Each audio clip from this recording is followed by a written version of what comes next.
Before we get started with the podcast today, I just want to let everyone know that we do not own Relient K and no trademark intended.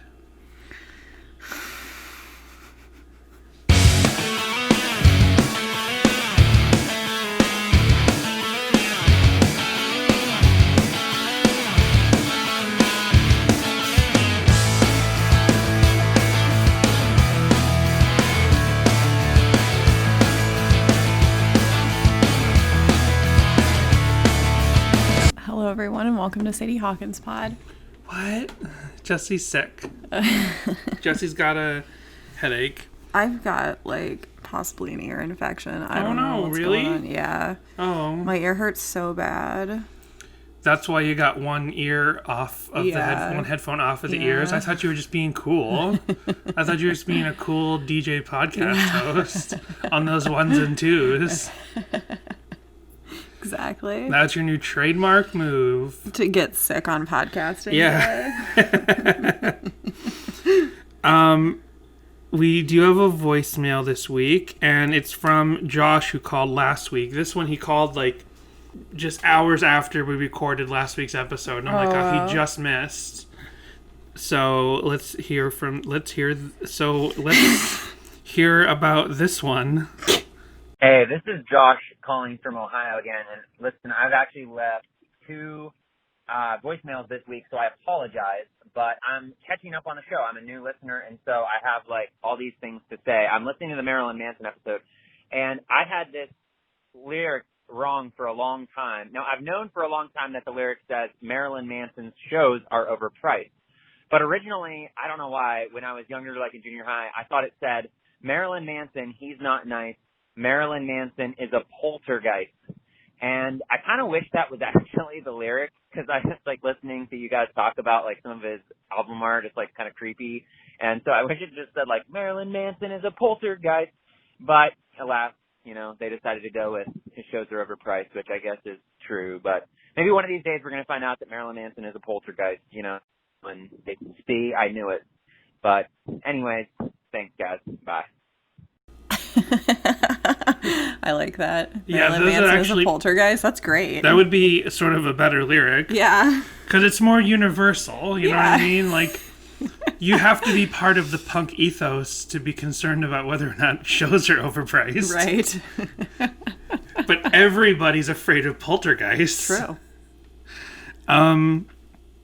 Yeah.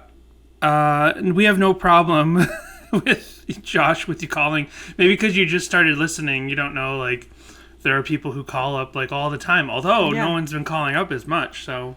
We love calls. Yeah, we love calls. We might make fun of you for a short amount of time for calling too much, but we don't mean it. That's what we've done to Daniel and to David before.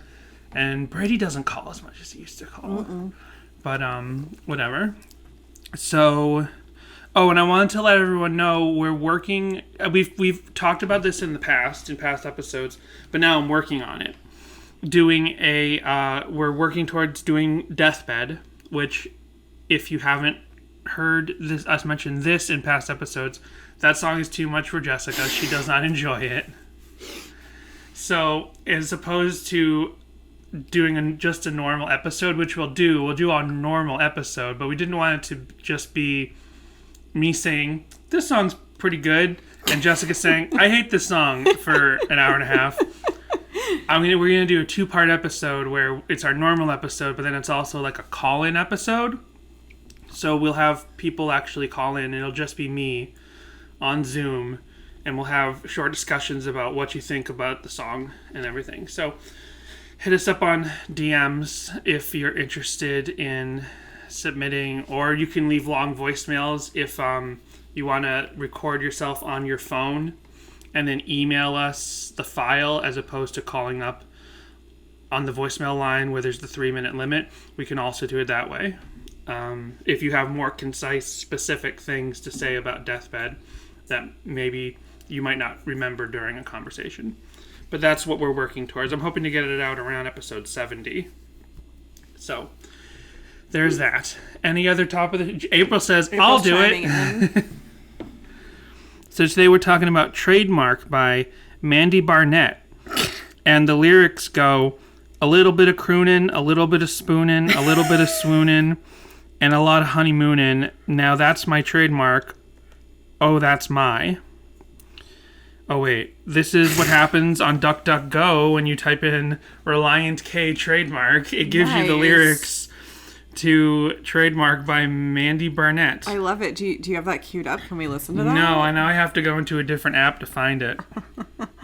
So let's see what that's... So you were listening, while you were doing your research this week, to Mandy Barnett. I was listening to Guar while I did my research this week. Oh, nice. Do they have a song called Trademark, or you were just checking out Guar? I was just listening to Scumdogs of the Universe.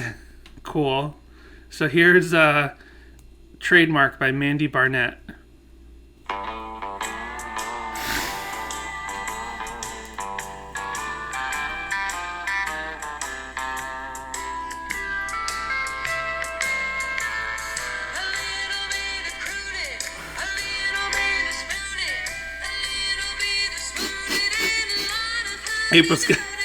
April. Sorry, I do that all the time.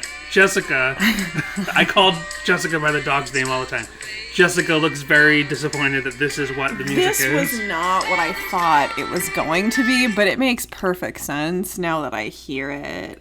I was not getting country or western vibes from the lyrics. I was getting like a 40s like female vocal. Yeah, from the lyrics, crooning and spooning. Yeah, so then a little bit of crooning all night long. I was expecting Lou Bega, basically. I was expecting a female Lou Bega. So, Amanda Carol Barnett began singing as a child, winning the Best Country Act at Dollywood when she was only 10. Nice. Her mother started bringing her on trips to Nashville as a teenager. She was signed by renowned talent scout and producer Jimmy Bowen. She sang with Patsy Cline, Jim Reeves, Webb Pierce, Brenda Lee. She's been referred to as a young Patsy Cline. She's been around for a while, like 26 weeks a year production. I'm just reading. This is just her Spotify bio, which comes from AllMusic. I was going to say 26 weeks is not a really terribly long time to have been around for. Right. Oh, this was apparent when... yeah. She's been around for 26... I guess she's been around since like 1999. Okay.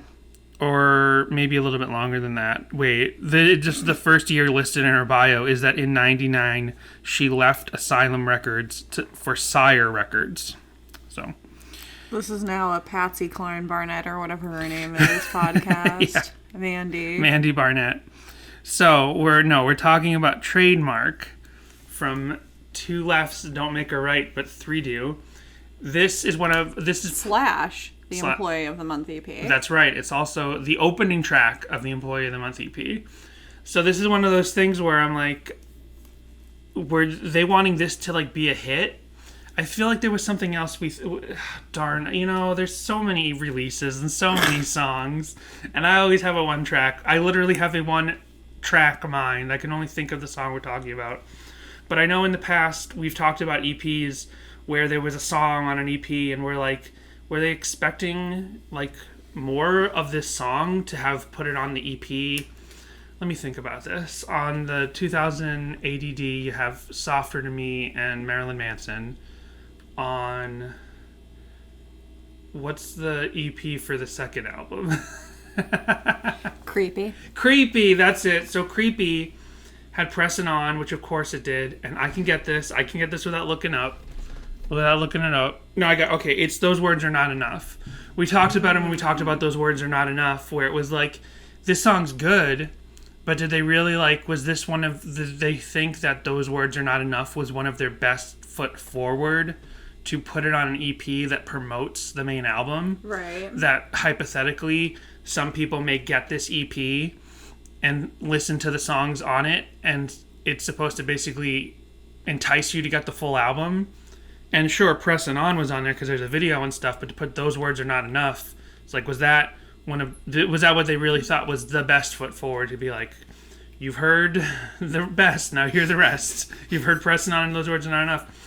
So is this a similar thing where, of course, the other album track on Employee of the Month is Pink Tux. Mm-hmm. So yeah, that's a hit. Like, that's undeniably a hit. Right.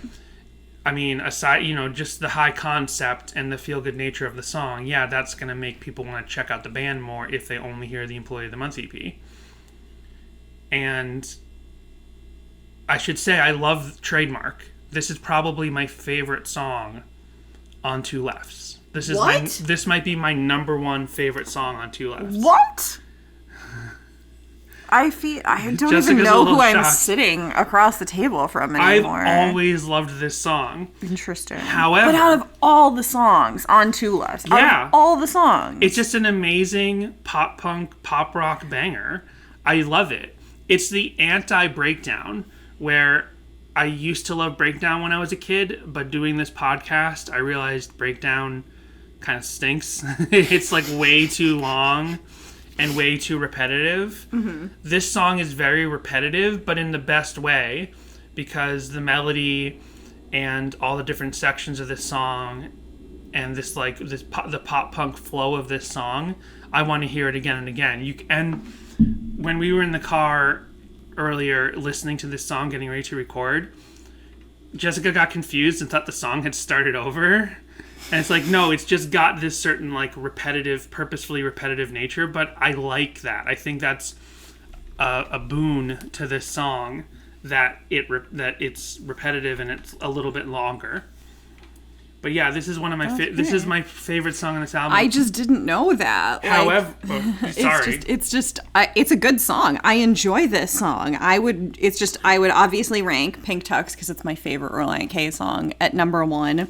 Probably followed by, like, College Kids, then Chapstick, Falling Out, and then maybe Trademark. Although I love Jefferson Airplane, I prefer the demo version, so it kind of doesn't line up on this one. But yeah, I don't know. That's just really good. I was just surprised. That's all. Although this isn't my favorite song on the Employee of the Month EP. That's for the band, which we've already done. Let me look at the track list again as well. I mean, I really like Falling Out, and I like Forward Motion, and I like Oops, I Did It Again, but this is just probably my favorite song, because this, and as we talked about Relient K and how they're not exactly like a pop punk band, at least not in the mainstream way until you get to sounds more like what pop punk is from other bands. Right. But with these first 3 albums, Relient K, to me, was always more akin to like a Weezer, where there's elements of punk, but it's really more pop rock. Right. And they're a little bit faster than Weezer. So Relient K could be more mistaken for pop punk because they're faster than Weezer. But this song is like their most pop punk song to me from this era.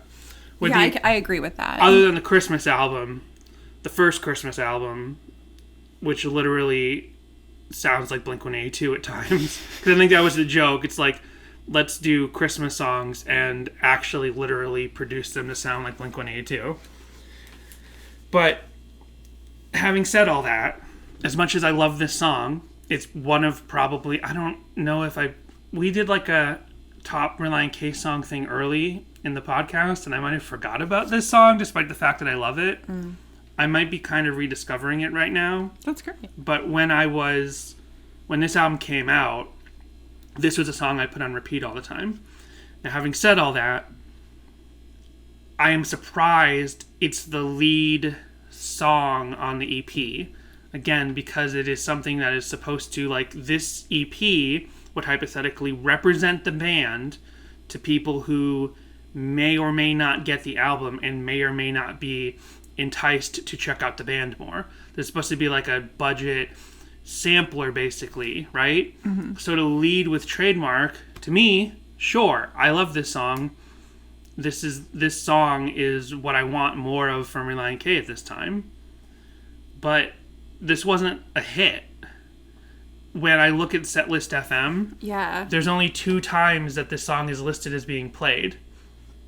And as we've talked about in the past with older songs with deeper cuts from these first albums, Setlist FM is no, like, proven place when it comes to this kind of data. Right. Because it's not until, like, 2012 that Setlist FM is really accurate and almost always updated by tour managers themselves sometimes.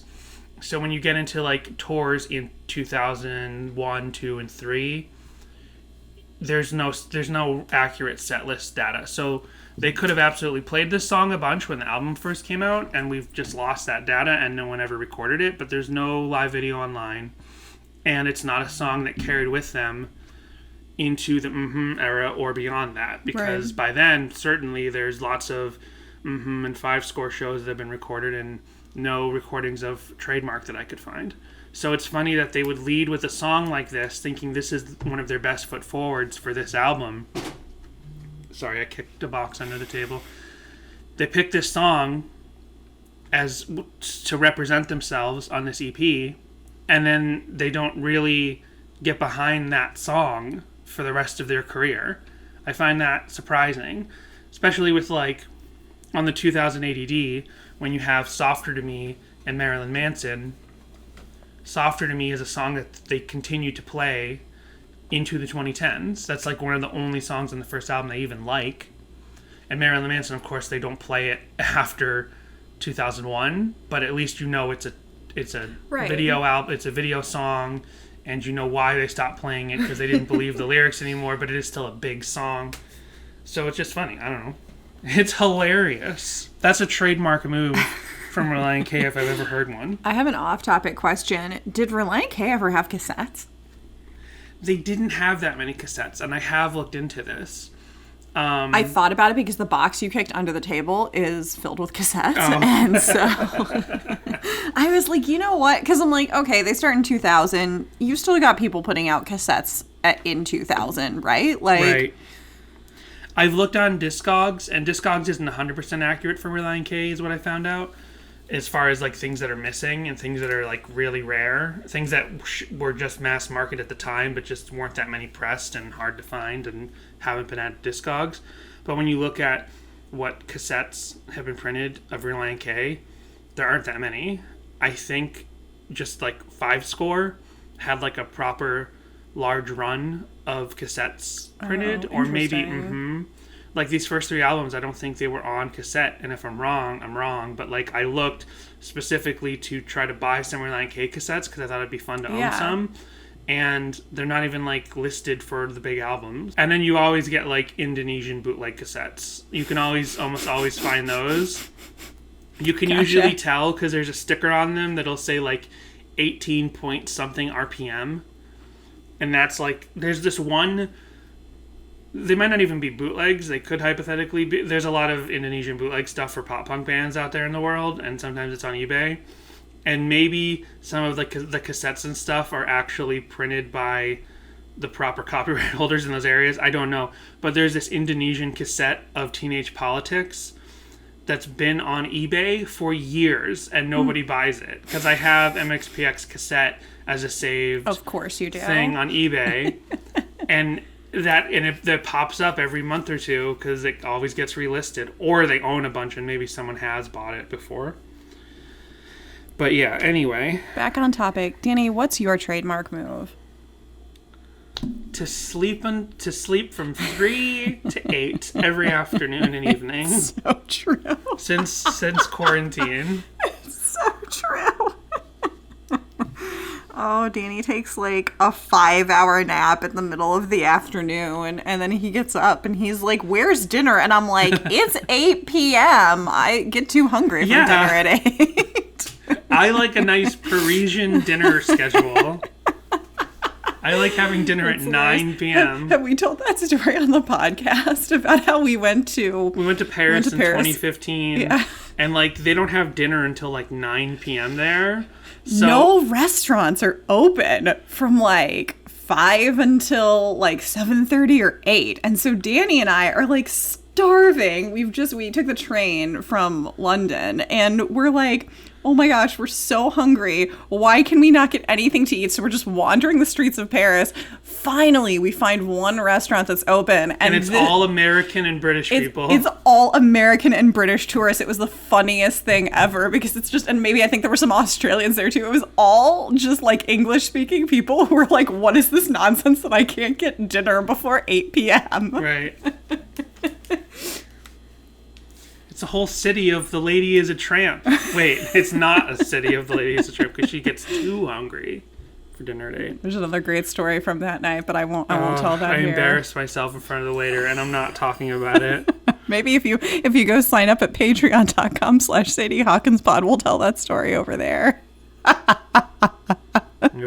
thought about saying it, and I was like getting hot under the collar, and I'm like, I'm not going to say it. To me, it'll ruin the episode. Okay. Well, we'll move on. So I had a trademark for a while.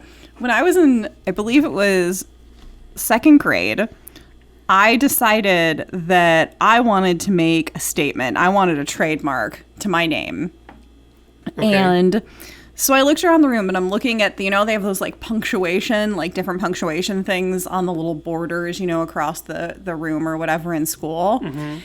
And I decided I was going to start putting an exclamation point after my name. And I have done it ever since. Cute.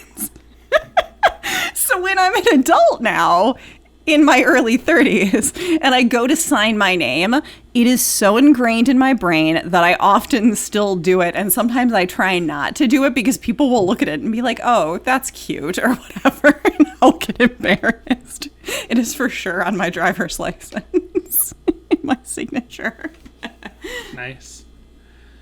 Well, I think it's adorable. You wanted to call your production company Exclamation Point Productions, yeah. And one day I bought Jessica the .com, and this is like 15 years ago, so we probably don't own it anymore.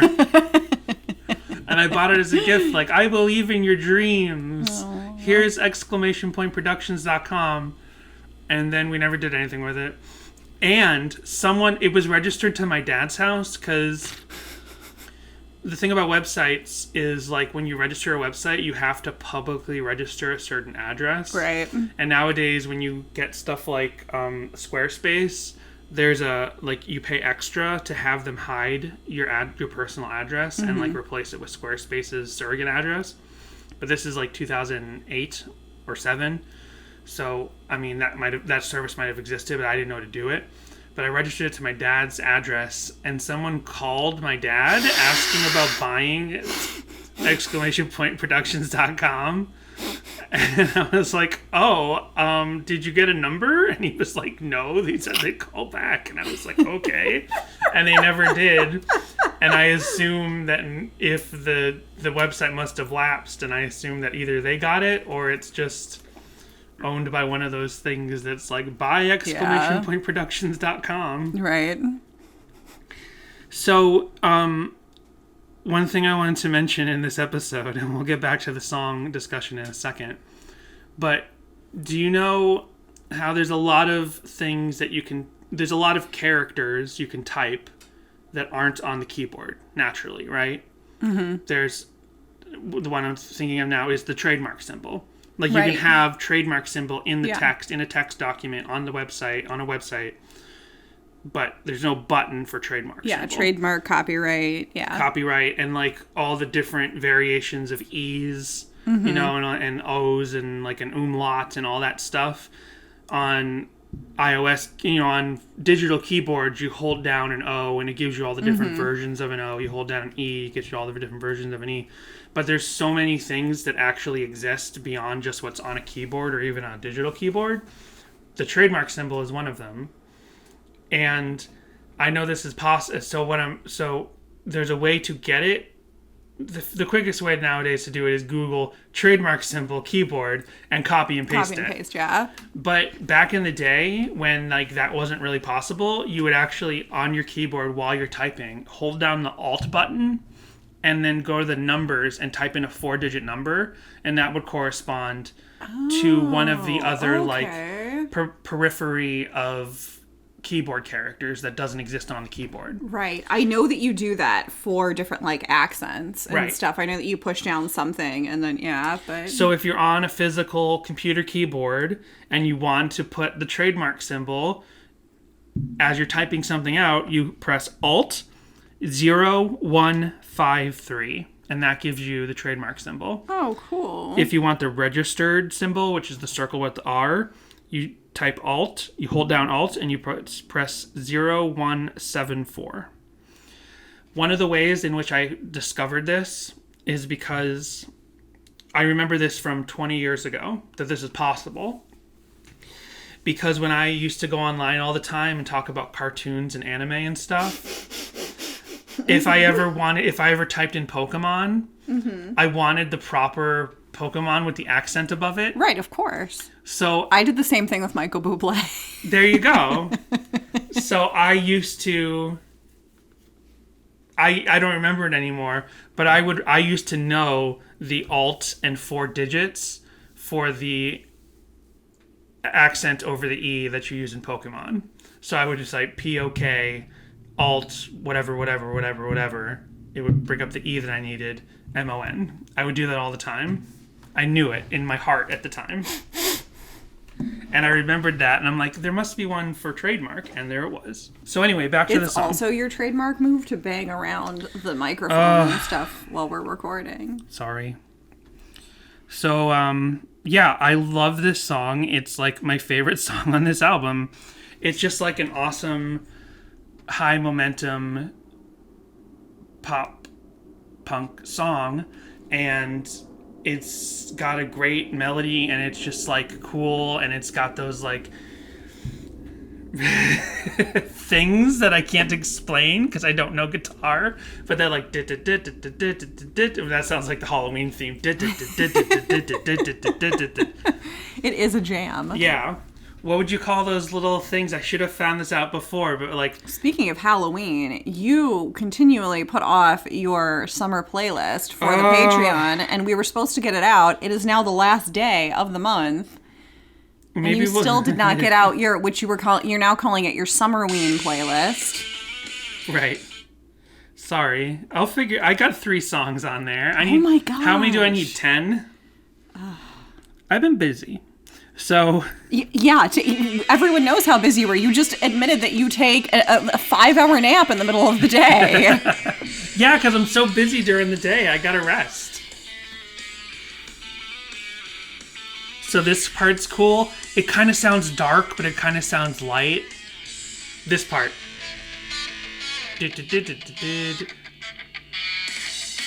I love that. I agree. I musically love this song. Yeah. I just didn't know this was like your favorite off the album. And the message of it is fine. It's about either being, I'm sure if we looked on song meetings, we have song meetings. They debate, but it's either about being a bad Christian or being a bad friend. And bad friend Thiessen is a theme that we find all the time, whether or not this belongs in bad Christian Thiessen more specifically, which I think it does.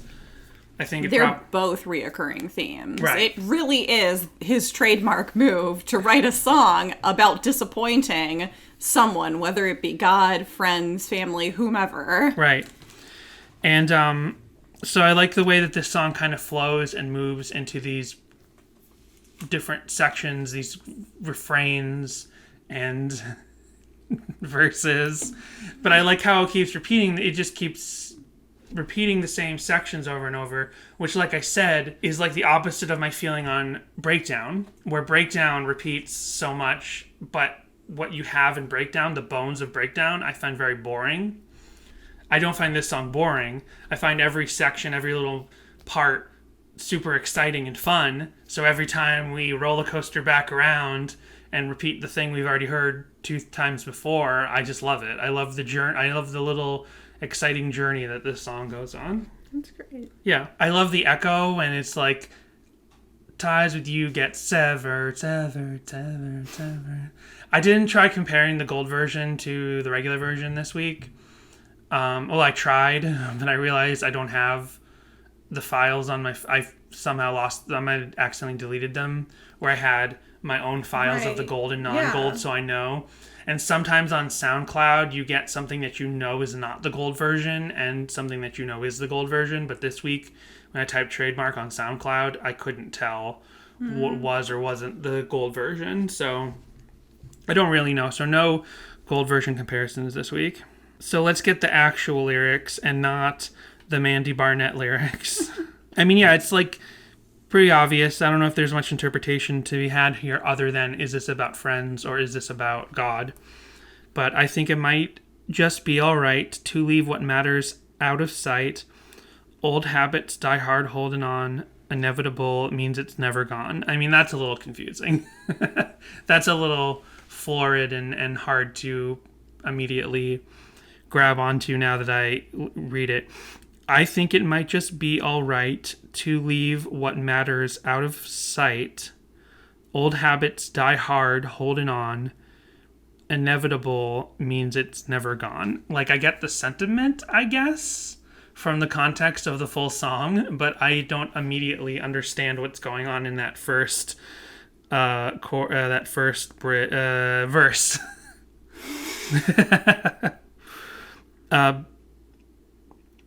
Is this correct? Now, I'm looking at AZ lyrics. I better go to Genius because it says... I was going to say, do not go to song meanings because at the towards the bottom, it says 2 lines I can't remember will fix later. They never fixed it later. So... That's hilarious. They put it in brackets. I'm going to double check Genius because on the AZ lyrics, it's like opening verse, then bridge, then chorus. How can the bridge be the second section of the song? That feels impossible. Hold on, where's Genius? Okay. Yeah, pre-chorus. Someone on AZ lyrics, that makes way more sense. Someone on AZ lyrics called the pre-chorus the bridge. So, okay, I think it might just be alright. Inevitable means it's never gone. Told myself what I need to hear. I think the point was very clear. I showed me what we've missed since we slipped into inconsistency. So I guess this first part is just about him kind of fighting with himself and debating and right. It's about being confused or something to that effect. I'm not really 100% sure. I think it's kind of about like it's almost procrastination. Like, I think it might just be all right to put what matters out of sight. Like, if you take this from a Christian context, you could say that I think it might just be all right if I like put, morals, the commandments, whatever, kind of out of sight. I put that on hold and I just kind of live the way I feel like living. Gotcha. Right now, like, old habits die hard, so maybe it's hard, I have these old habits. It's hard for me to necessarily live that more righteous lifestyle. Right. Sort of a thing, maybe? That makes sense, because now as I kind of look at the structure of the song, verse 1 seems to be the struggle, the problem, the issue that he's having. Then you have the pre-chorus and the chorus, which we'll get into, but that makes the message of the song pretty clear. And then verse 2 is the I'll kill the thing that turns me away, amputate the arm that would disobey, withdraw from everything that's hurting me until you finish your work in me. That part is like the solution. So it's like first one is like the confusion, the upset, like the sin, the failure. And then verse 2 is like the coming back to God and doing away with the things that cause him to make his trademark move of turning his back and like fix the things. So I know that I had to look it up because I don't have Bible verses memorized, but it's Matthew 5:30. And if you're right, which is what inspires the second verse about amputate the arm that would disobey. Thought it was an Evil Dead 2 reference. Oh, yeah.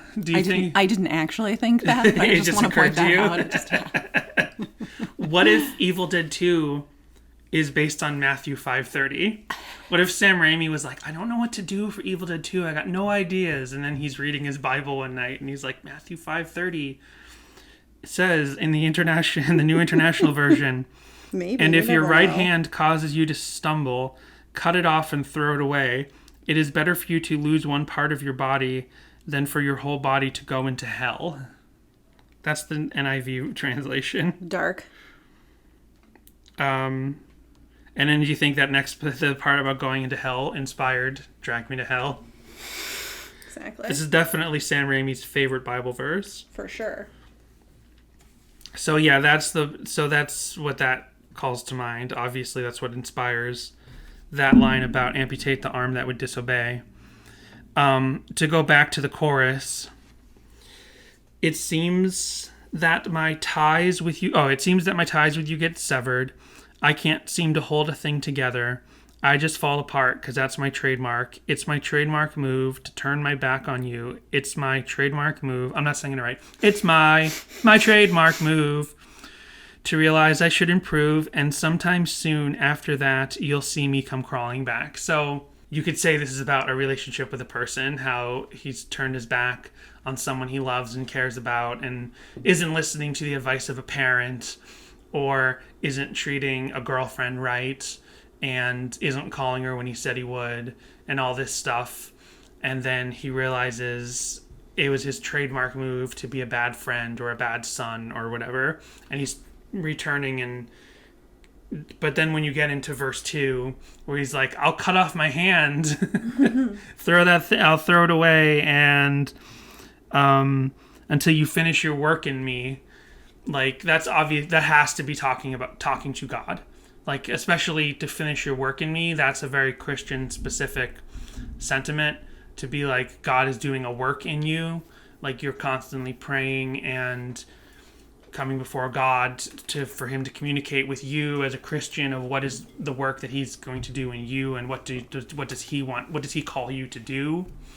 So to say, to finish your work in me, that's where you immediately lose the idea, as we'll probably get into in song meetings, but that's where you lose the idea that this could be about a relationship with a person, with a girlfriend or a parent or a friend. Yeah. This is a very, like, sister song to This Week the Trend. Yeah, it is. Yeah. Although I think that's a little bit more on the, like, clearly secular side. Right. But it still has those sort of... Yeah, that's similar so themes. obvious, and I never realized it until you said it. Especially because it's like they both start with TR, trend, and trademark. Yeah, sometimes I get the two of them confused. Oh, that's funny, because there's plenty of Relient K songs that I strangely get confused in that same way. Wow, that's funny. Yeah, they are, like, basically, I mean, they're totally different. They're like, I think if you, like, played a karaoke version of both, you wouldn't get them mixed up. Right. But yeah, the sentiment, thematically. the theme is the same in both songs. That's so funny. So, and This Week the Trend is probably one of my top 3 songs on as well. For sure. Yeah. So good. Would you... April's giving her 2 cents. Would you like me to read some song meanings yes, comments please. For you?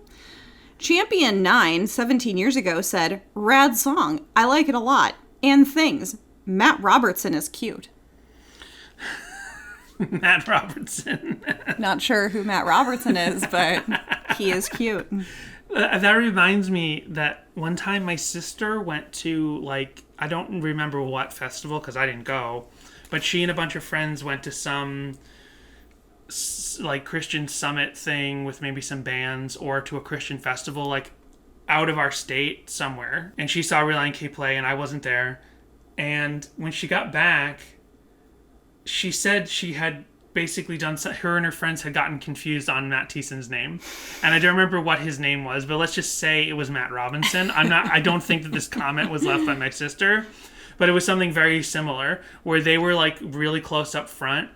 And my sister only liked Relient K for a short amount of time. Like, we didn't really share Relient K for more than maybe a couple weeks or months. I think I took her to one concert with, like, a group of friends among all the, like, the dozens of Relient K shows I've been to. But her and her friends were up front at this thing, and they were like, Matt Robinson, or maybe they had his first name wrong. They were like, you know, Joe or something. They were like, Rob Robinson. So Rob, hey Rob, we love you, Rob. And then when she got home, she was like, we realized later his name's Matt. And I was like, yeah. And she couldn't have texted me to double check because this is like 2002.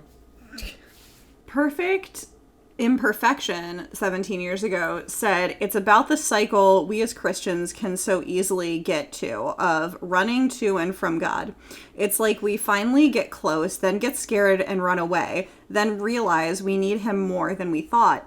And it repeats over and over. Good song, easy for me to relate to." Yeah, I think that says it pretty concisely. They said in what took us half an hour to say. Exactly. There's some people talking about the Bible quotes, and Clutter 14 years ago said, "This song is a good example of Relient K's belief and music type. This song is probably confused by an unbeliever as a carnal or secular song, but carnal. But really, if you look close enough, it's about a spiritual relationship with God. Another example would be Pressing On. Most people think it's just a song with no spiritual message. I like Relient K because they can't take feelings and things like that and communicate them. And I think they mean can take feelings and things like that and can communicate them in such a down-to-earth and easy-to-understand way." So for my deep dive this week, there are so many like shows / articles that popped up this week because they all contain the stock bio with the explanation of the band spells their name the way they do to avoid trademark infringement. And then this same redirect came up like 15 times. Stark's famous Relient K News, Columbus, Ohio, which just has a few short bullet points. It's all the redirects to the same website, no matter what listing it claims to be from, where it's like, it's just bullet points on the band members from the like Pittman Douglas era. There's nothing really new or interesting there, but it's odd that this same thing just kept like popping up as a redirect. We also got a fan club website from 2002 called oorkfanclub.tripod.com. 11/25/02. Today was Dave Douglas's birthday. Happy birthday, Dave. Wait, Dave Douglas and I have the same birthday? Really? But then on 8/19/02, they posted, "Today was Dave Douglas's birthday. Happy birthday, Dave." Okay. What if there's two Dave Douglases? Like there's two Paul McCartneys and two Avril Lavignes. You never know. You never know. Wouldn't that be great if there was like a deep Relient K conspiracy that Dave Douglas was switched at some point? He was with Ethan. Well, I know what you're saying. From 8/18/02, limited edition EP. The boys will be releasing an EP this fall with several new tracks for your RK hungry ears. It's titled the Limited Edition EP, and according to the Relient K Tour Journal, here's what you can expect from it. 1, Trademark. 2, In Love with the 80s. 3, What's All Been Done Before. 4, For the Band. 5, A Penny Loafer Saved, A Penny Loafer Earned. And 6, Failure to Excommunicate. Wait, but that says it was called the Limited Edition EP? Mm-hmm. Interesting. So either that was a mistake or that was the idea and then they switched it to Employee of the Month. Huh. Write it down. It's a question. It's a mystery. Then we've got some posts from Back to the Future. I went to that. Some VeggieTales stuff. I'm surprised this didn't come up before.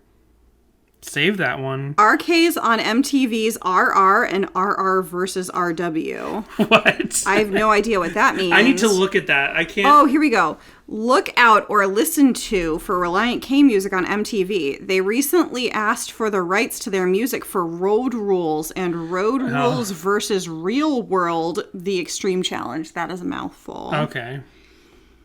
I wouldn't bother watching Real World or Real World versus Road Rules just to hear a second of a song that I already own. Yeah, and they're talking about when Sadie Hawkins' dance was used on Smallville, and yeah, lots different stuff, all from like January to November of 2002. Cool. What website is this again? oorkfanclub.tripod.com. Nice. Save that. I want to read through that. That reminds me that this song is also the name, the inspiration for the name of the Trademark website. Yes. Tradema-rk.com. Yep. And a couple of months ago, I tried to contact the lady who runs that site. And I couldn't contact her because her contacts were not, open. I actually kind of wanted to maybe interview her for this episode. I don't think she listens, but basically there's the website trademark.net, actually. I'm confused now. It's .net. It's .net, so it's tradema-rk.net. And it's like this, it's the best collection of Relient K interviews, and it's where the cover art is whenever we can't find our cover art and we need it for this podcast. I go to that website because there's scans of every page of all the different cover art and booklets and stuff. And I tried to contact her, but when you go to like the contact page on the website, it like, I can't remember now because it was months ago, but it like would list to, like the email was dead. There was an email and the email was dead. I sent her an email, it bounced back, mailer demon. I got scared because there was a demon in my inbox. Then like I found her name in her Twitter, but you couldn't like DM her, or you couldn't follow her, or maybe I did follow her and she didn't follow back and I couldn't DM because she didn't follow back. I'm like, well, I can't contact the lady who runs the Trademark website. If anybody knows trademark-rk.net. Yeah. I would just want to hear the history of why how she started the website. And Yeah. I know that the band has had some sort of interaction with her at different points and maybe given her some sort of information. I've seen stuff like that on the website. So, yeah. Will we ever know? We've got a year and a half or 2 years left of this podcast to Until find they out. come out with new music. I know. We have some Naruto fan art that this song inspired. Nice. So You gotta screen cap these and send them to me as soon as you find them, because I never Okay. remember to post these Share. to the social media. Danny, don't accidentally send this to anybody else. They'll be like, whoa, what? So, Hinta's trademark move. And it shows the blonde Naruto that wears the black and orange jacket touching the head of a girl with like long dark hair, and she's got a purple jacket on, and I guess they both have black headbands. And so the girl is thinking, oh no, I accidentally clicked into something else called Hinta's Locker. Oh no. Okay, here we go. Gosh darn it. Oh no, I don't want to create a DeviantArt login. No. And, is Naruto the name of the blonde one? No. Oh, well maybe she's not. Here, Danny, you Which female Naruto are you?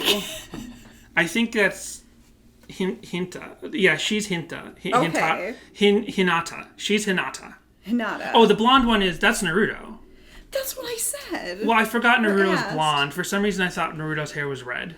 Okay. I haven't looked at Naruto So in a Danny, long time. explain the drawing. Okay. So you've got Naruto. Oh, I'm getting confused with, and I don't remember the name of the Hermione character in Naruto. She's got like pinkish, reddish hair. I got confused with that, and I wasn't looking at the picture. So when you said which is the blonde one, I'm like, I don't really know. Anyway. So, oh no, I lost it too. Oh no. It's like really... Oh yeah, DeviantArt's website is like Yeah. really slippery. It's not mobile friendly. It's like if you push the wrong thing, it like sends you to the next page. Okay. So, you've got Naruto in Hinata. Hinata's the girl and Naruto is the Naruto. And they're standing looking at each other. She's got a very blushed face because I guess she's like excited to be talking this closely to Naruto. Neither of them is wearing masks. I'll say that. That's not good.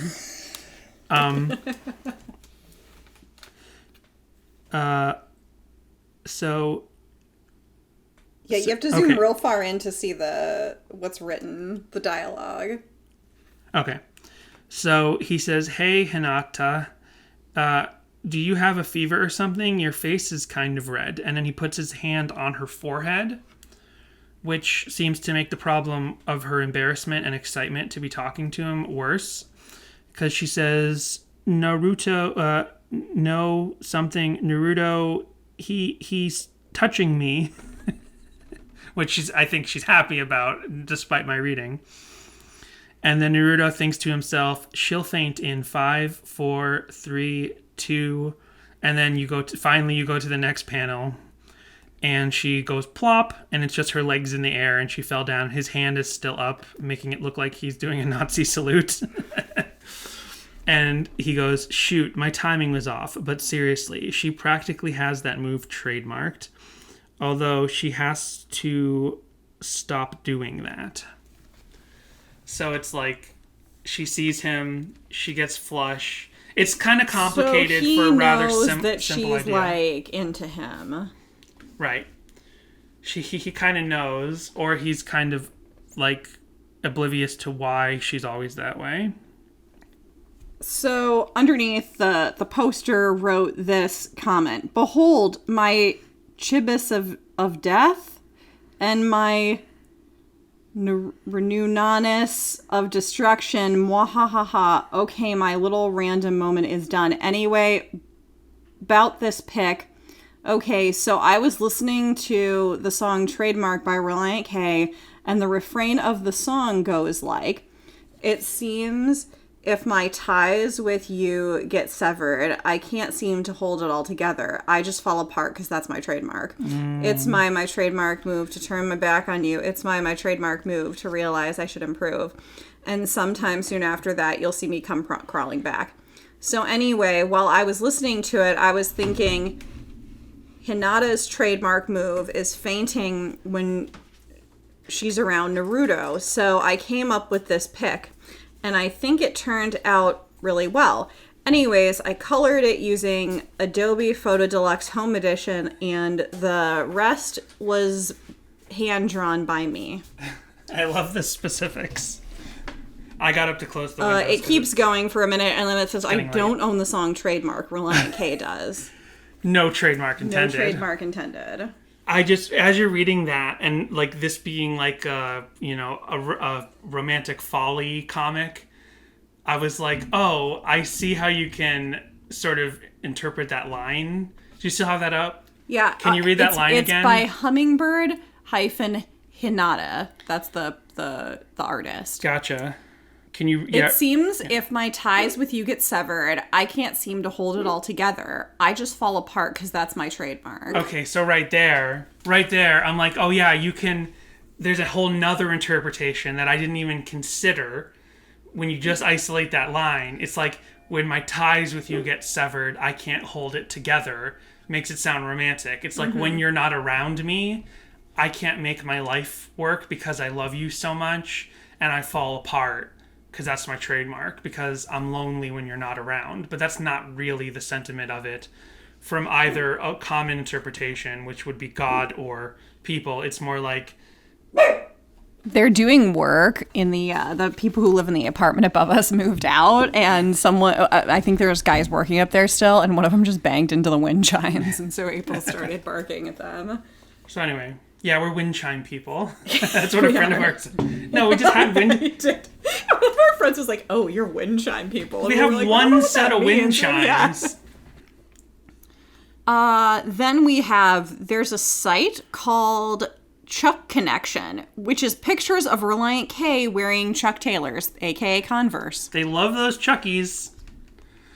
And all it is it's like 14 different pictures of Relient K wearing Converse. That's funny. So I guess Converse are Relient K's trademark. And that was my deep dive for this week. Nice. Well, this song rocks.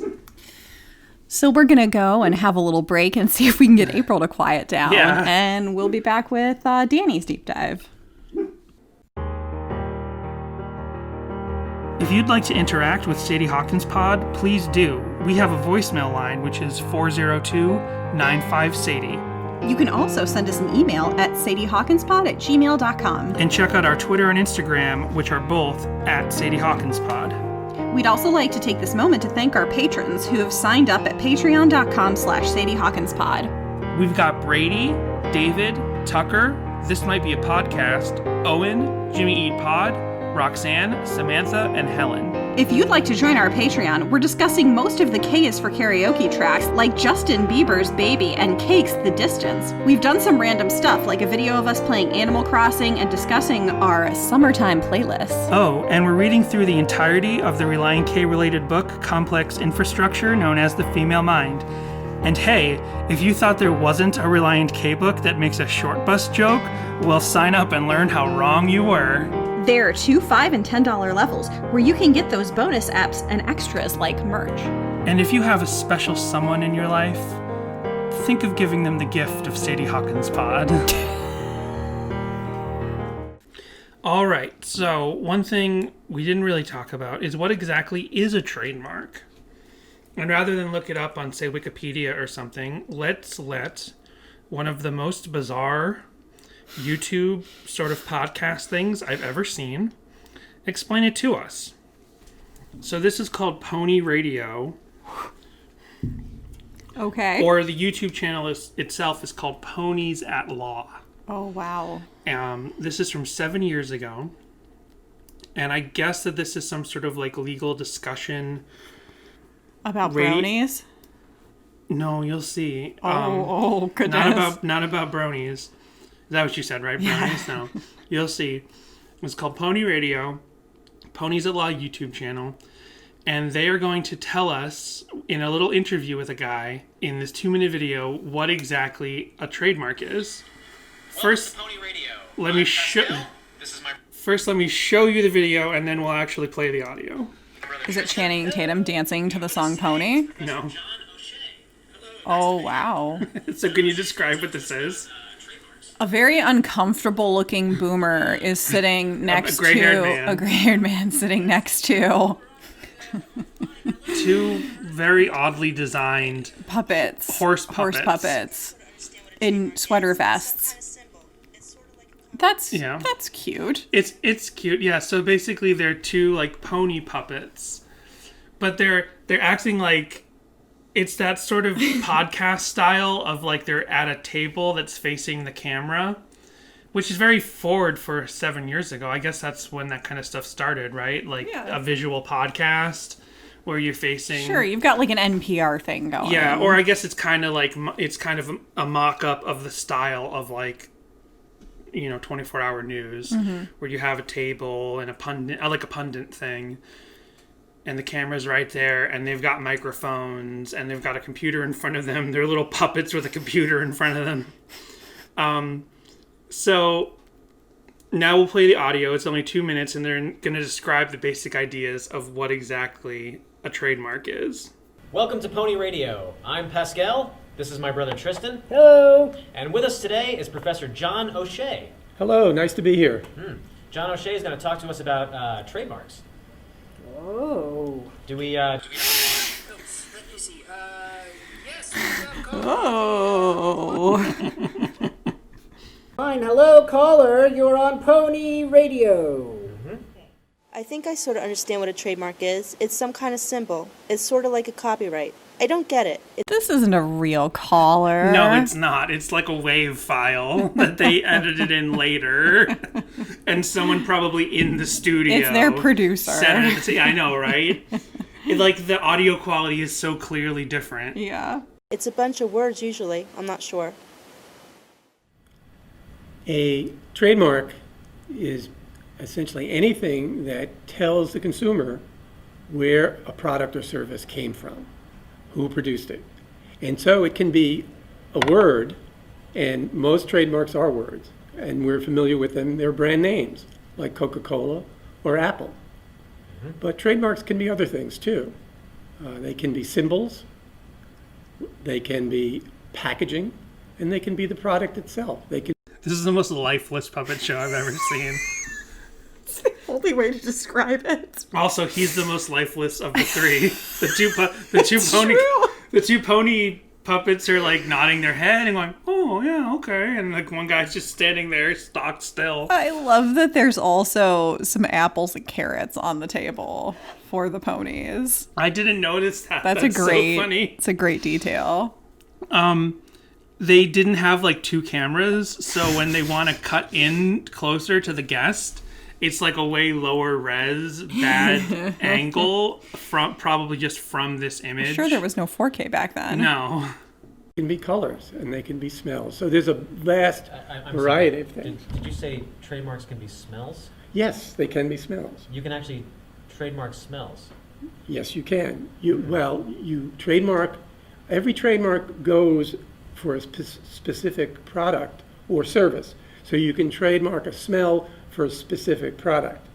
And one of the first ones to be trademarked, first sensory trademarks, smell trademarks, was for a sewing thread that had a lilac smell. Now that's very unusual. It sounds Sewing threads pleasant. usually don't have smell, so it was able, because it was unusual, to serve. It smells. Did you say it smells pleasant? Yeah. And then they make the joke of like one of the horses smells. Can you trademark that? But there's another 30 seconds, and I feel like we've heard enough. Oh, so it's 30 funny. seconds. Let's do it. Come on.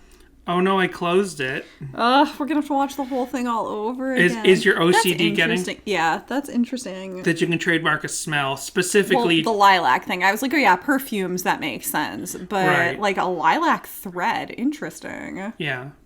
For that particular brand of thread.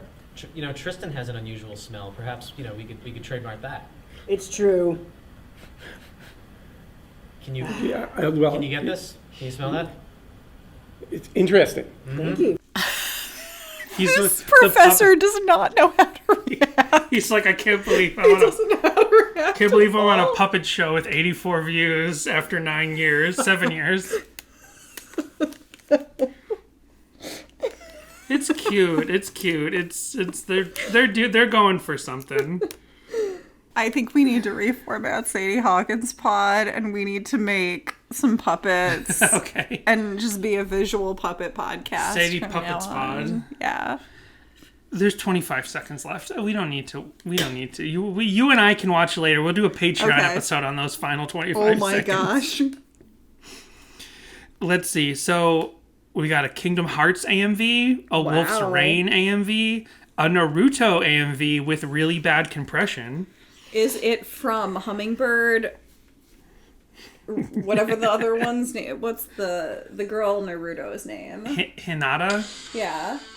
No, I don't know. It's just generic. It's just general Naruto Gotcha. footage. But instead, I'm going to play Mega Yo-Yo Tricks, uploaded by Nice! the Kama Rakata 11 years ago. Mega Yo-Yo Tricks. Check it out. Look at him go.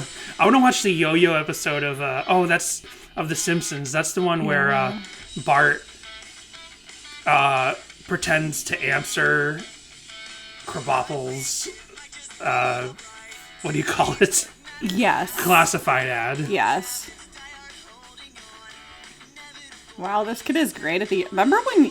This kid is behind the times because this is from 11 years ago. Didn't yo-yos make a comeback 11 years ago? Remember when we were kids and yo-yos were like the biggest thing ever? Yes, I do. We legit had people come and do those like yo-yo demonstrations at Right. our school and then sell us the like, oh, super cool professional yo-yos or whatever. Right.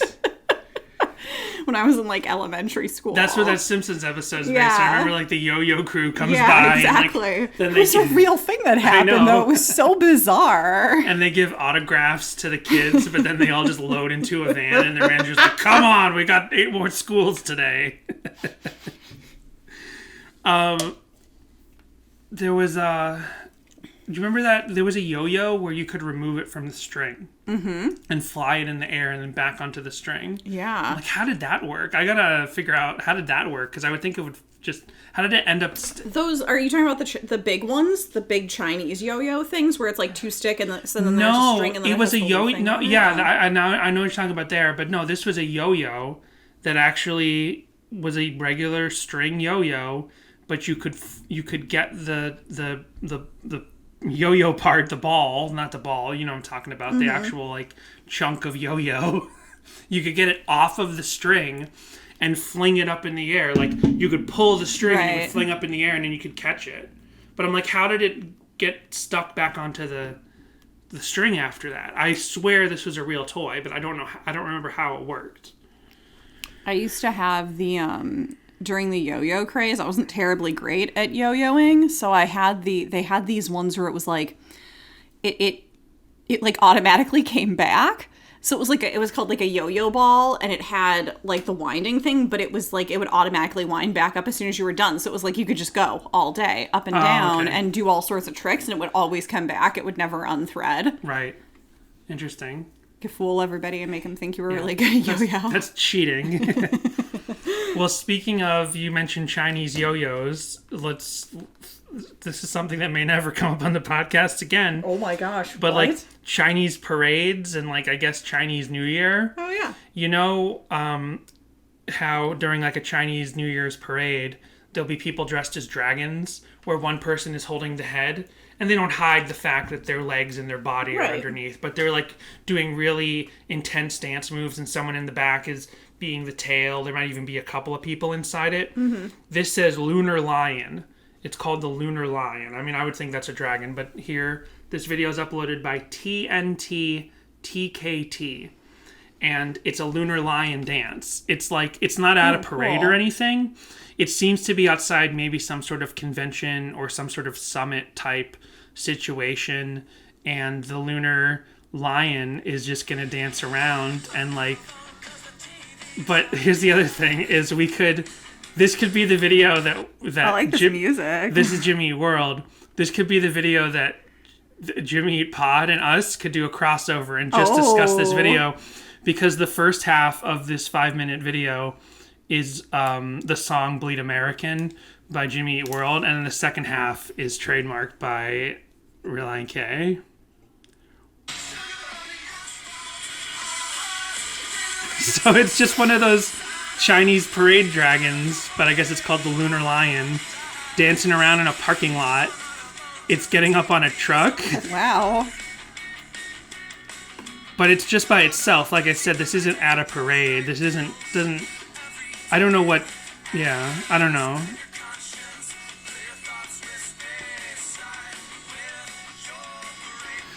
Oh, the tail guy tail just came got out. The tail guy fell out for a second. There they go. Everyone's gathered around watching. And now they're inside like a cafeteria or like a gym. So I don't know if this is like a presentation at like a school or maybe. some sort of like temple or place of worship. Oh no, why is there someone on the ground now? I think the lion's gonna eat him, or it's licking his face. I can't tell. I would be upset to learn that the Lunar Lion eats people. I don't know anything about this particular cultural aspect. Oh, there's only one guy inside it now. Inside now. He lost the tail guy again. Yeah. So that's fun. Oh, he came back. He ran back under. So that's fun. Father Matt with Anno Ho. So I think this is a place of worship. Nice. Yeah. So there's a couple different Portuguese videos of like kids hanging out and piercing their ears together. Oh goodness. And I only know they're professionally?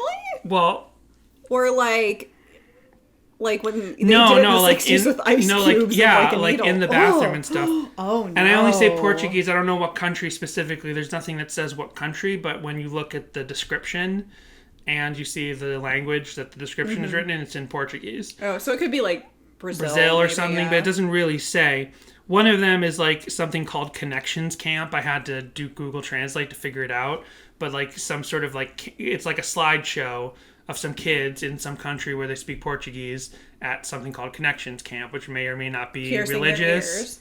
No, they're not piercing their ears. Oh, Sorry, okay. the Connections Camp is just some sort of like youth camp, and they have a slideshow set to this song. Nice. There's the video I'm talking about is some other kids in some Portuguese speaking country piercing each other's ears in the bathroom, and then the other one is kids playing football. So hold on, I'll play you the piercing their ears one real quick. I don't know if I want to see it. This is Doug E. Diago. I'm sorry.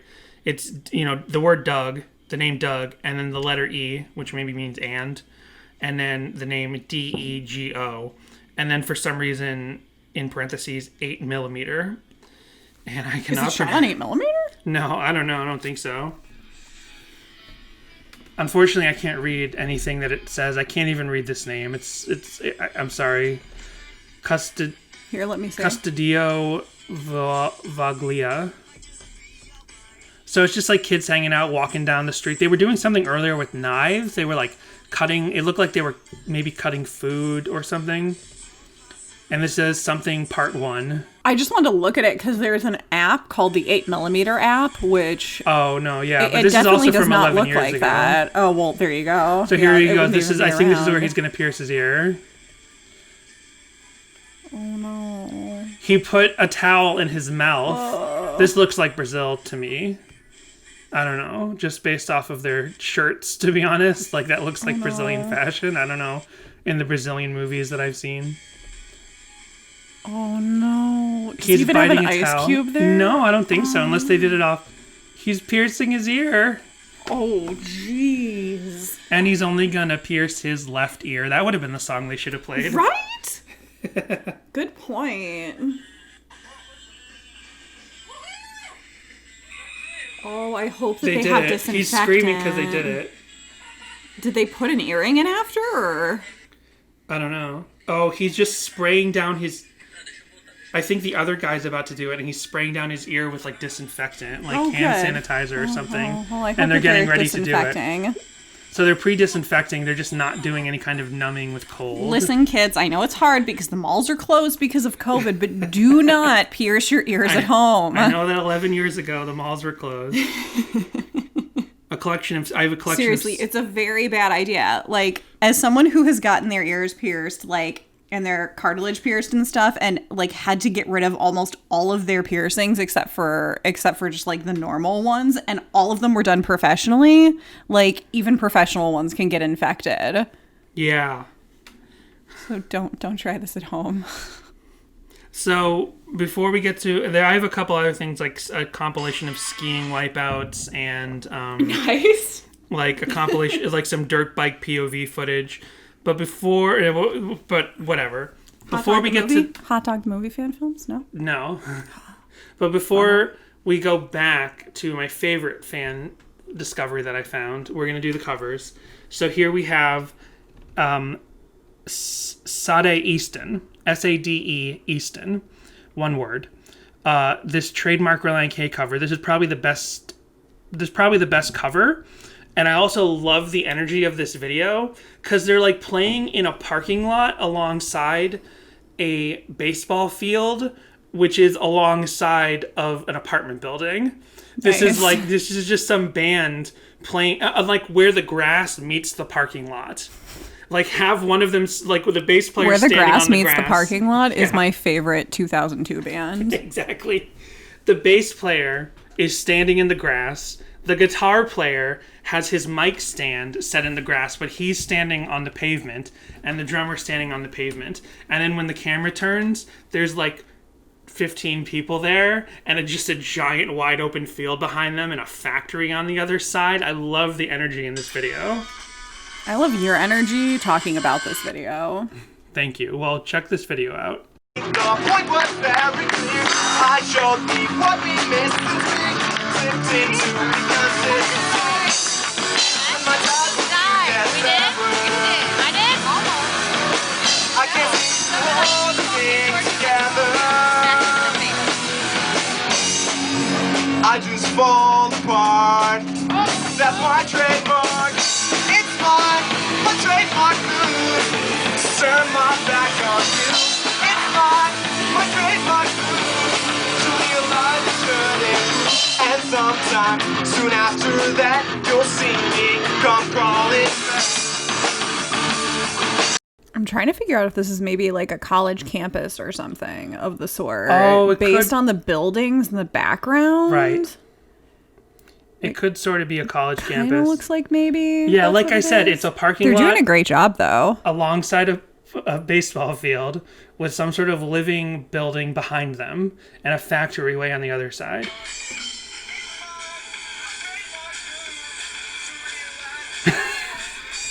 This guy's amazing. He's my favorite. Oh yeah, now I'm thinking it's not a college campus now that they've turned the camera. It's like a municipal area that happens to be alongside an apartment building parking lot. Interesting. It's kind of amazing. I didn't read the description, but it says, They scanned over for a minute to a guy wearing like the most 90s outfit I've ever seen. And this is 11 years ago. It says pre-Labor Day music, but look, see, there's like a factory, there's like a farm factory behind him. That was the pre-Labor Day music bonanza, where Titans Fall doing a cover of Trademark by Relient K. It's good stuff. The guy was wearing this like neon yellow hat, like snapback kind of hat, forward and tilted upwards with like some colorful wayfarers, and he had, I couldn't read, but he had a basketball jersey on over a white t-shirt. Yeah, he was styling. I liked it. So here is a vocal cover. Well, actually, this is something that I would love to see more people do, because when we say guitar cover, they're not actual covers. They're just people playing along on guitar to the track, right? And when we talk about vocal covers, says you. That's not says me. Says the world, says YouTube. It's not correct, but it's what society has allowed to happen. I just like riling you up. Then you have vocal covers, and that's just people either singing in an empty room with nothing, or they're singing along to the track.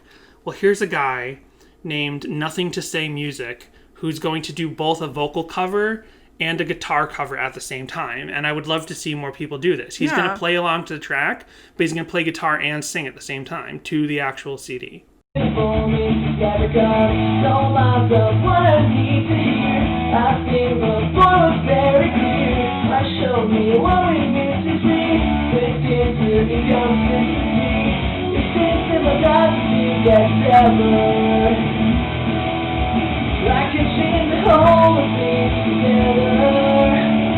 I didn't say it was impressive. I just say he's okay. I'm just saying that great. More people should do that. Instead of just doing a guitar cover, actually sing as well. He can play Trademark way better than I can on the guitar. Yeah, me too, actually. And here's a band called Trade M, where they play they're actually called Trade M, and they play Trademark by Relient K, Falling Out by Relient K, nice. And Pocket by Biffy Clyro. I'm not sure, but it's a little 11-minute like short concert. They're playing in a very dark like outside park area. It's a little cursed. It's like, it looks like the shared area in like a campground. Mm-hmm. You know what I mean? Like it has wooden poles and something above them, but it also looks like it's midnight. And they have a female singer, and here's maybe their it's just cover. like every like horror movie where they're having a teen party in, the park. Yeah, maybe.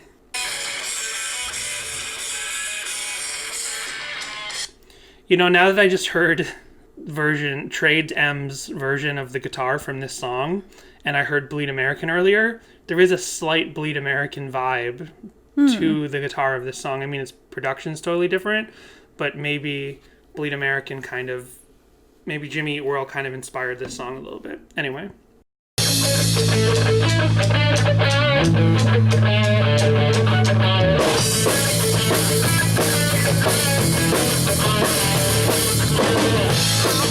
It might be just a ride to leave what matters out of sight. Old habits that are holding on. Inevitable is everything. Told myself what I need to hear. I think the point was very clear. You showed me what remains the street. Slipped into inconsistency. This kid sounds like he should be singing Rush covers instead. I think it's a girl. I said this kid. Yeah. I mean, the lead singer of Rush kind of has a high voice, so... Similar vocal range. Yeah. Good stuff. Good bravado. Last cover, and then we have one more video after that. I don't think this one deserves any... I don't think this one needs any explanation. Let's just get right into it. Oh, wow. Okay. Oh, wow.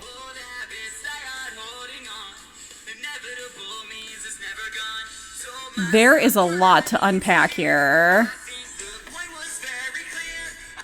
So we've got... So this is by Kyle Pollock, 11 years ago. So we've got a guy with like a shaved head and a tank top and what looks like a Guitar Hero controller over his shoulder. It's called Relient K Trademark Auto-Tune Vocal Cover. Yeah, he's wearing a green tank top He's got Avril Lavigne pants. He's got a shaved head. You said all this, but he's holding the Guitar Hero controller. On the table next to him is a bottle of Heinz ketchup.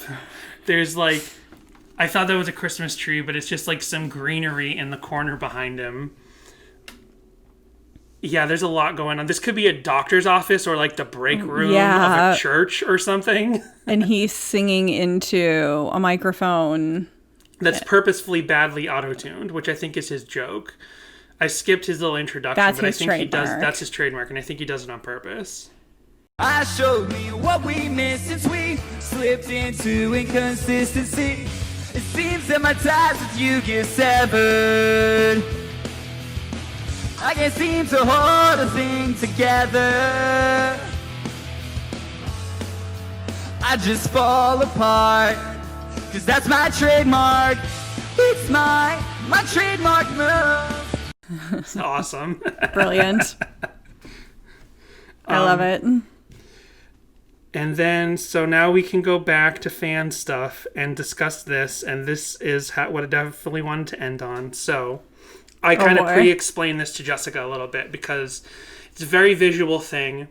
This might not come across perfectly on the podcast, but I love it. This is amazing. This is absolutely amazing. We basically have a window into some teen somewhere a couple years ago's afternoon. And basically, somewhere in real life, there was some teen, and actually let me open their YouTube page so I know what I'm looking at. This is by the Niley Rocks 101. So the Nile YROX 101. 10 years ago, uploaded this. It only has 5 views.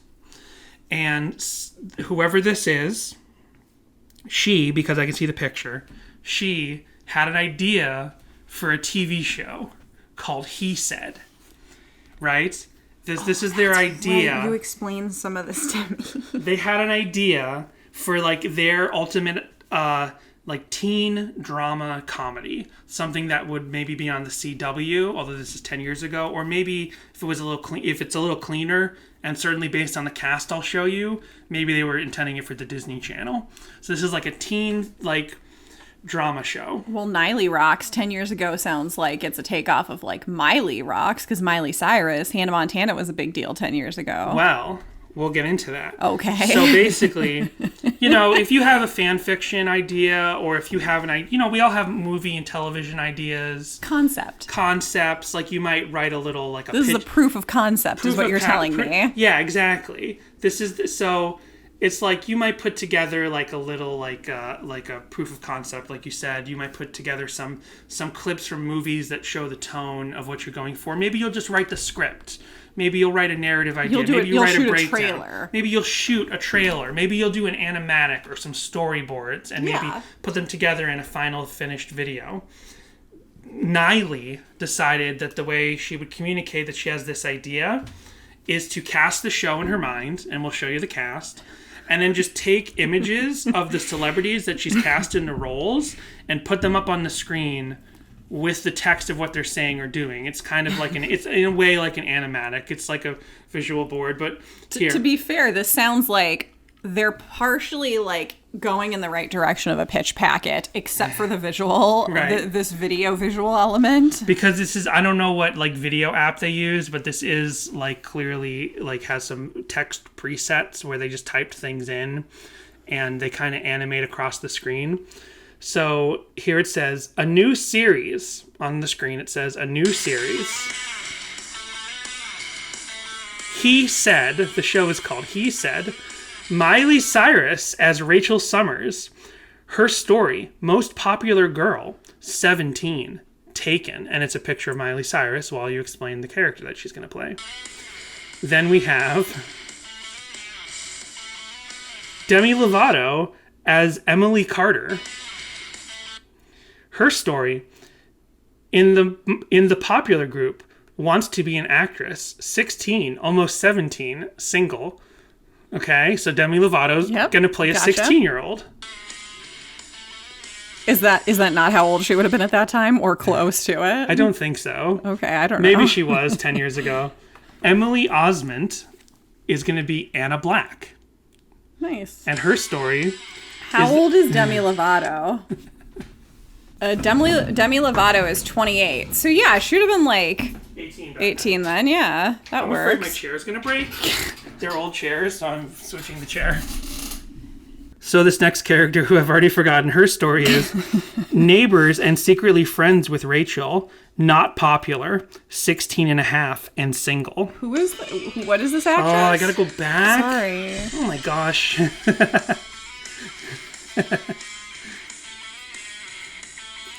Emily Osment. No idea. familiar. Never heard of her.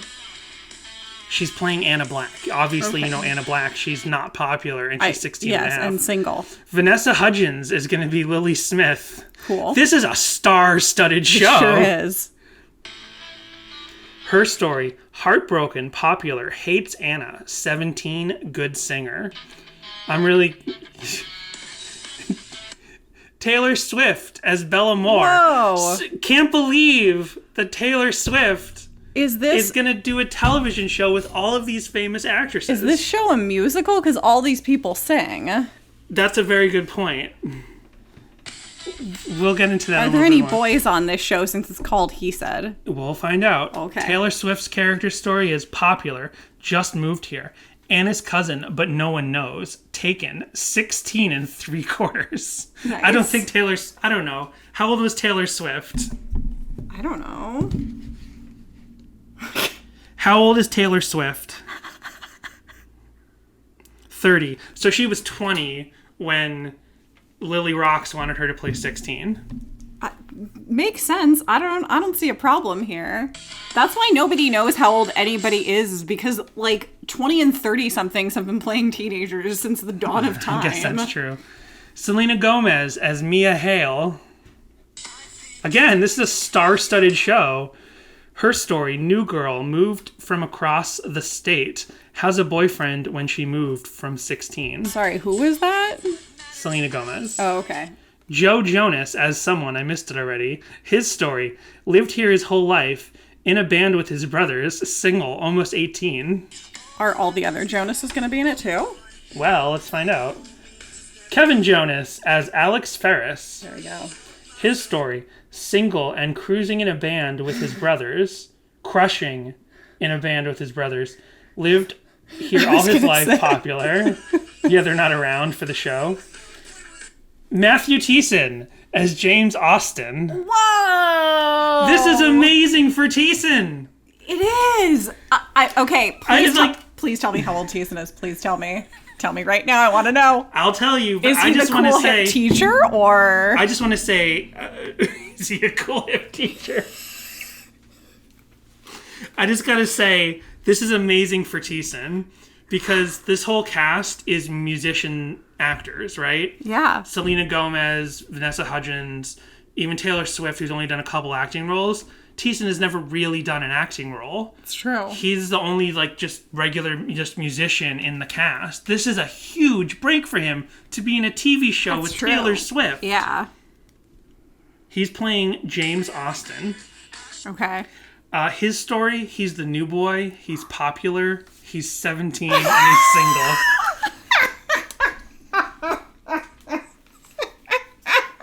Good news, ladies. Like 30.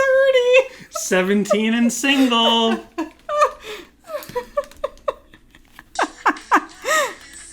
Yes. Michael Musso, who I don't know, so maybe, I don't know. He Let's looks like see. a Nickelodeon or Disney star. As Mason Porter. I His love story. how it's all these age-appropriate people and then Matt Thiessen. Yeah. His story, popular, single, crushing, 18. I also like how as we learn more characters, like there's less and less details about like they just moved here. They just Well, sure, Dan. They're side characters. They're Zac Efron is going to be Logan Jones. Sure. I mean, I pity the production company that's got to pay this payroll because this is going to be a very expensive show. Known for known for cheating on his girlfriends, single at the moment, 18. Zac Efron's playing the cheater. Zac Efron is playing a character older than Matt Thiessen. Oh yeah, good point. And Nick Jonas as Jake Ferris. I don't know why he's so far in the story from his brothers. In a band with his brothers, 17, Taken. Coming soon. And I watched the whole first episode. We're not going to watch the first episode. Oh my gosh. Let's see how long it is. Don't worry, folks. I'm not going to Can you just explain to me what happens? Yeah, so the first episode. So the first episode is 7 minutes, and like I said, it's just they keep showing images of whichever actor it's supposed to be, and it opens with Miley Cyrus looking out the and this is just text on the screen. It's almost like a Dungeons and Dragons thing, like a text, like it's like a old PC text adventure game. Miley Cyrus looks out the window. She sees Zac Efron kissing somebody. I don't remember which one. Is this drawn, or do they use actual pictures? No, they just take Google pictures of each actor and put it on the screen while their dialogue and their actions played on the screen. Okay. That's all it is. So, Miley Cyrus, but I'll tell you it like I'm telling you the story, like I'm pitching the story. Miley Cyrus looks out the window and sees Zac Efron outside kissing some other girl, and she gets so upset and she says, "You're cheating on me!" And she goes inside and cries. And then he tries to knock on her door and says, "It's not what you think." And she's like, "No, then what is it?" And then he leaves. And then she calls Taylor Swift. And she's like, "Zac Efron was cheating on me." And she's like, "Oh, girl, don't worry about it." And they're like, "Okay." And then it goes to the next day at the school. They're having lunch. Everybody's there. Matt Thiessen, all the Jonas Brothers, Taylor Swift, Vanessa Hudgens. Yeah. Demi Lovato, they're all there having lunch together. $1 billion cast. And they all talk. And that's about it. That's about all that happens in He Said episode 1. I'm almost surprised that Robert Pattinson doesn't make an appearance. Oh, yeah. There's no Kristen Stewart. Like, we're talking like they were saved for season prime Twilight era 10 years ago. That'd be like season 2. Oh, good call. Good call. But I just loved finding this. It was so amazing because it's like such a view into like one teen's afternoon. I wrote TV show ideas all the time. I have like animes and stuff that I wrote, like Dragon Ball Z inspired anime things. Right, of course. I had like Who doesn't? notebooks filled with notes about character explanations and like stories and stuff and like breakdowns of what happens. So, but I just never put together a visual component. And it's just beautiful. It's just beautiful and so incredibly teen. I mean, when you do go to pitch, you're supposed to name like 3 actors, like 2 or 3 actors that you can see playing the role. And you do put your wish list people. You put like at least 2 like kind of more well-known, and then you put 1 like kind of somewhat attainable on there. Matthew Thiessen. Exactly.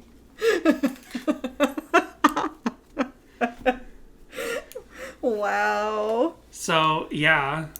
It's amazing. I love it. Again, Niley rocks. I want to know who Matt Thiessen ends up with.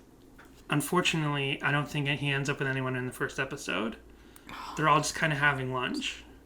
That's the whole first episode. Well, I really want to know what happens in episode 2 now. If we couldn't get the Trademark website lady on the show, you think we can get Niley Rocks on the show? Maybe. Niley, you out there? Let us know. Call 402-95-SADIE. Or hit us up, sadiehawkinspot@gmail.com.